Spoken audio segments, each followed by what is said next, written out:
Hello everyone, non veg பன்னீர் butter masala எப்படி home ஸ்டைலில் பண்ணலான்றதை இந்த வீடியோவில் பார்க்க போகிறோம். ஃபஸ்ட்டு நான் ரெடி பண்ணுறதுக்கு டோ ரெடி பண்ணி எடுத்து வச்சுக்கலாம். நான் 2 கப்பு மைதா மாவு எடுத்துக்கிறேன். ஒரு அரை டீஸ்பூன் உப்பு ஆட் பண்ணிக்கிறேன். 1 pinch of baking soda add பண்ணிவிட்டு 1 கப்பு தயிர் ஆட் பண்ணி நல்லா பிசைஞ்சிக்கிறேன். தேவைப்படுற அளவுக்கு தண்ணி கொஞ்சம் கொஞ்சமாக ஆட் பண்ணி மிக்ஸ் பண்ணி வச்சுக்கோங்க. எண்டிங்கில் ஆயில் ஆட் பண்ணி ஒரு மணி நேரம் நீங்கள் ரெஸ்ட் விடணும். அப்போ தான் சாஃப்டாக வரும் நான். இது என்ன கன்சிஸ்டன்சியில் இருக்கணும்னா சப்பாத்தி மாவுக்கும் அடுத்த ஸ்டேஜ் ரொம்ப சாஃப்டாக இருக்கணும். இப்போ பன்னீர் பட்டர் மசாலா ரெடி பண்ணுறதை பார்க்கலாம்.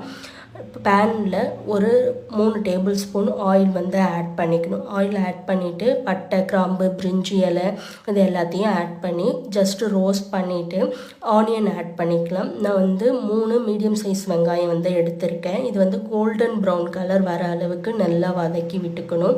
ஏன்னா இது கோல்டன் ப்ரௌன் வந்துடுச்சுன்னா அடுத்த ஸ்டேஜில் இதிலே ஒரு ஸ்வீட்னஸ் கொடுக்கும். ஸோ அந்த ஸ்வீட்னஸ் இந்த கிரேவியில் இருந்தால் ரொம்பவே அல்டிமேட்டாக இருக்கும்.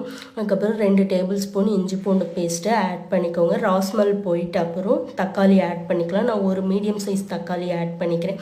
இந்த கிரேவி ஒரு 3 பேர் தாராளமாக சாப்பிட்லாம். அந்த அளவுக்கான மெஷர்மெண்ட் தான் நான் சொல்கிறேன். தக்காளி நல்லா வதங்கிட்ட அப்புறம் மசாலா ஆட் பண்ணிக்கலாம்.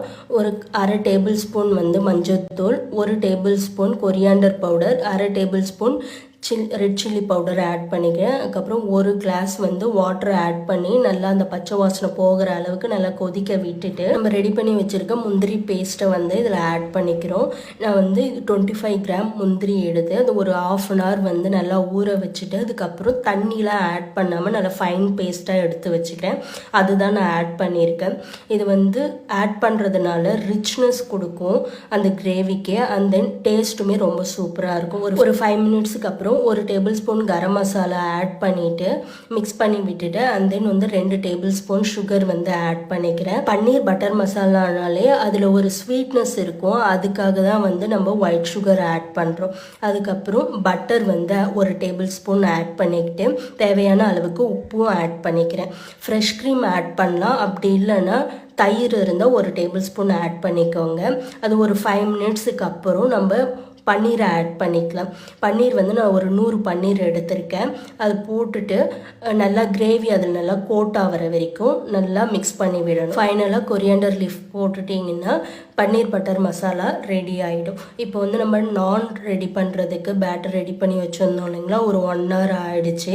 அதுக்கப்புறம் நம்ம எடுத்து பார்த்தோம்னா ரொம்பவே சாஃப்டாக இருக்கும். நான்க்கு ரவுண்டாக தேய்க்காமல் ஒரு ஓவல் ஷேப் மாதிரி நல்லா இந்த மாதிரி திக்னஸ் இருக்கணும்னா ரொம்பவும் மொத்தமாகவும் இருக்கக்கூடாது, ரொம்பவும் தின்னாகவும் இருக்கக்கூடாது. மீடியம் திக்னஸ் இருக்கணும்.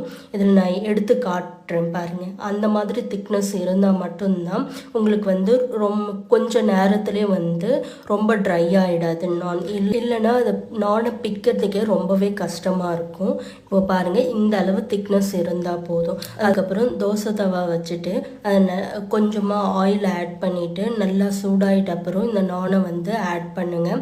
ஆட் பண்ணிவிட்டு நல்லா கோல்டன் ப்ரௌன் வர அளவுக்கு நல்லா இதாகணும். கொஞ்சம் கொஞ்சமாக பபிள்ஸ் மாதிரி மேலே வரும். அதுக்கப்புறம் திருப்பி போடலாம். இது நம்ம தோசை தவாலையும் போடலாம். அப்படி இல்லைன்னா அடுப்பில் சுட்டு சாப்பிட்றதும் இருக்குது. அந்த மாதிரி இப்போது ஃபெசிலிட்டி இல்லாததுனால நான் தோசை தவாவில் மட்டும் போட்டிருக்கேன். இப்போது அடுப்பில் போட்டிங்கன்னா இந்த மாதிரி ப்ரௌனாக இல்லாமல் ஒரு மாதிரி பிளாக்கிஷாக இருக்கும். இப்போ நெக்ஸ்ட் ஒரு இது இருக்கும் பாருங்கள். இப்போது இந்த மாதிரி இருக்கும். மேக்ஸிமம் நான் சுட்டு தான் எடுப்பாங்க. இப்போ நல்லா சூடாக இருக்கிற டைம்லேயே பட்டர் அது மேலே ஸ்ப்ரெட் பண்ணி விட்டிங்கன்னா நல்லா ஈஸியாக ஸ்ப்ரெட் ஆகும். சீக்கிரமாகவும் ட்ரை ஆகாது. ஸோ இந்த மாதிரி சூடாக இருக்கக்குள்ளேயே நல்லா ஸ்ப்ரெட் பண்ணி விட்டுக்கோங்க. ஸ்ப்ரெட் பண்ணி விட்டுட்டு அதுக்கப்புறம் நான் வித் பன்னீர் பட்டர் மசாலா கொடுத்து சர்வ் பண்ணுங்கள். ரொம்பவே சூப்பராக இருக்கும். ஜஸ்ட் ட்ரை பண்ணி பாருங்கள். ட்ரை பண்ணி பார்த்துட்டு எப்படி இருக்குன்றதை கமெண்ட் செக்ஷனில் கமெண்ட் பண்ணுங்கள்.